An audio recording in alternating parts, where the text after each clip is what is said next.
और हमारे साथ विजयलक्ष्मी जुड़ गई हैं। विजयलक्ष्मी, जो बाइडेन ने कहा, उनसे एक सवाल पूछा गया था कि नेटो के आर्टिकल 4 यानी कि अगर उनके किसी भी मित्र देश पर अगर कोई अटैक ऐसा होता है तो उसके खिलाफ कार्रवाई होती है, लेकिन उन्होंने वहां पर इसको डिप्लोमेटिकली शायद सुलझाने के लिए ज्यादा अपनी बात रखी। जो उन्होंने कहा कि पहले एम्बेसडर्स की बात हो रही है, यानी कि राजदूत बात करेंगे, उसके बाद आगे कुछ किया जाएगा। क्या यही हिंट मिल रहा है वहां से?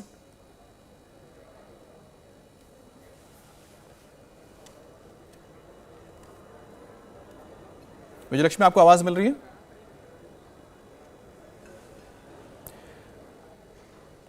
चलिए, हम फिर से कोशिश करेंगे विजयलक्ष्मी से बात करने की, लेकिन आपको बता दें कि ये जो मिसाइल अटैक हुआ है पोलैंड के ऊपर, आपको बता दें कि पोलैंड जो है वो नेटो का सदस्य देश है। और ऐसे में सवाल पूछा गया था जो बाइडेन से, राष्ट्रपति अमेरिका के राष्ट्रपति से, कि जो आर्टिकल 4 के तहत जो सारी चीजें होती हैं, जो चीजें तय हैं, उसके हिसाब से क्या कार्रवाई होगी। लेकिन उस पर बाइडेन ने कहा कि पहले जो राजदूत हैं उनकी बातचीत हो रही है, उसके बाद ही आगे फैसला लिया जाएगा। विजयलक्ष्मी एक बार फिर से हमारे साथ जुड़ गई हैं। विजयलक्ष्मी, एक बात बताइए, जो सवाल पूछा गया था, बहुत इंपॉर्टेंट सवाल यह था कि आर्टिकल 4 के तहत नेटो के हिसाब से क्या आप पलटकर जवाब देंगे, लेकिन उनका कहना था कि राजदूत बात कर रहे हैं, उसके बाद हम फैसला लेंगे। क्या जो बाइडेन या फिर जो नेटो कंट्रीज हैं वो क्या डिप्लोमेटिकली इसको सुलझाने की कोशिश करेंगे? ऐसा संकेत आ रहा है वहां से?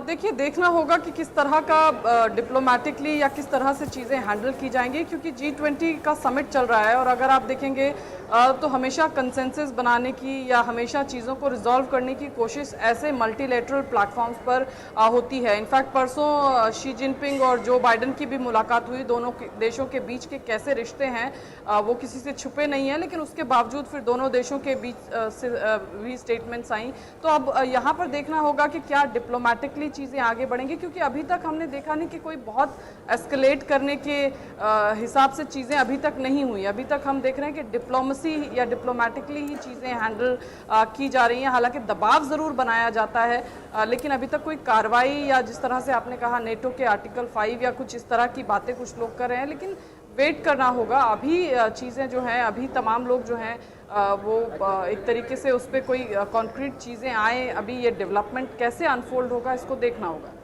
विजयलक्ष्मी, यूक्रेन पर ये बहुत बड़ा हमला किया गया है, लेकिन क्या ऐसा लग रहा है कि रूस इससे पल्ला झाड़ रहा है?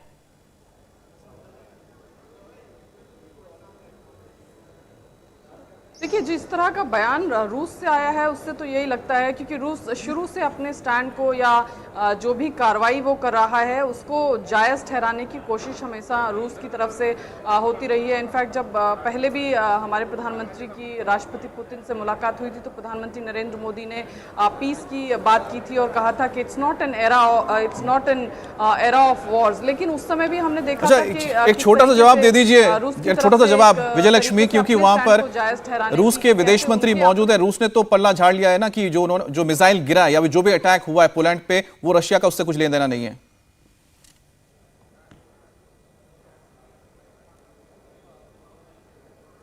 बिल्कुल, देखिए ये रशिया का स्टैंड पहले भी ऐसा ही रहा था और अमित अभी भी रूस जो है वो डिनायल मोड में ही है। उनका कहना है कि उनका कोई जी बिल्कुल। तो जैसा कि विजयलक्ष्मी बता रहे थे कि फिलहाल जो संकेत आ रहे हैं वो बहुत ज्यादा कड़े नहीं है, लेकिन डिप्लोमेटिकली हो सकता है कि इस पूरे मामले को सुलझाने की कोशिश हो, जहां पर पोलैंड में रशियन मिसाइल्स गिरे हैं। तो यूक्रेन के राष्ट्रपति ज़ेलेंस्की ने बताया है कि रशिया ने यूक्रेन की राजधानी कीव, पश्चिमी इलाके के शहर लीव और दूसरे सबसे बड़े शहर खार्किव पर एक के बाद 100 से ज्यादा मिसाइलें दागी है और इन मिसाइलों का टारगेट यूक्रेन के पावर हाउस, बिजली सप्लाई के स्टेशन और सप्लाई लाइन्स थी। और रशिया के इस मिसाइल हमले के बाद यूक्रेन के कई शहरों में अंधेरा छा गया, बिजली सप्लाई ठप हो गई, कीव में रशिया की मिसाइलें गिरी, रिहायशी इमारतों को निशाना बनाया गया। रशियन मिसाइल अटैक के चलते पूरे यूक्रेन में एयर अटैक के सायरन भी काफी देर तक बजते हुए सुनाई दिए। इंडिया टीवी हर वक्त हर जगह डाउनलोड करने के लिए सर्च करें India TV news Google play store या ऐप स्टोर पर।